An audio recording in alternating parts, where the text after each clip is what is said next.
আজ সরস্বতী পুজো। আমার পুরো দি লাইফ উইন্ডো ফ্যামিলিকে জানাই সরস্বতী পুজোর অনেক অনেক শুভেচ্ছা। সরস্বতী পুজো মানেই সকাল সকাল উঠে হলুদ মেখে স্নান করে পুজোর জোগাড় করা, কি তাই না? তোমাদের সরস্বতী পুজোর সকালটাও কি ঠিক এইভাবেই কাটে?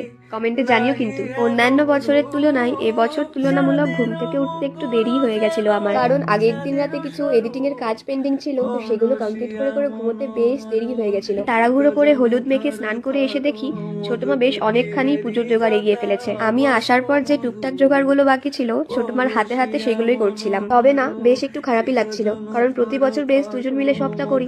এবছর ঘুম থেকে উঠতে দেরি হওয়ার কারণে ঠিক যেমনটা প্রতি বছর করি এই বছরটা ঠিক তেমনটা হলো না। তো এদিকে আমি বানাচ্ছিলাম ঠাকুরের জন্য ফুলের মালা। প্রতি বছর এই দায়িত্বটা আমার উপরেই থাকে।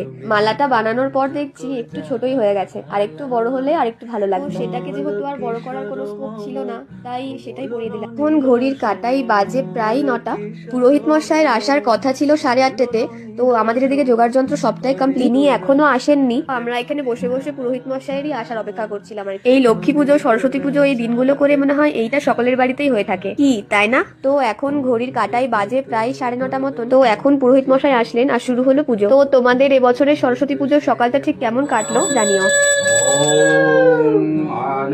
তো ওদিকে মা সরস্বতীর পুজো কমপ্লিট, আর এদিকে হচ্ছে পেট পুজোর বন্দোবস্ত। সরস্বতী পুজোর সকালটা কি আর লুচি আলু চচ্চড়ি ছাড়া মানাই বলতো? তো ওদিকে মা ভাজছে লুচি, আর এদিকে ছোট মা খাবারগুলো সার্ভ করার জন্য রেডি করছে, আর আমি তুলছি ব্লগিং এর ফুটেজ।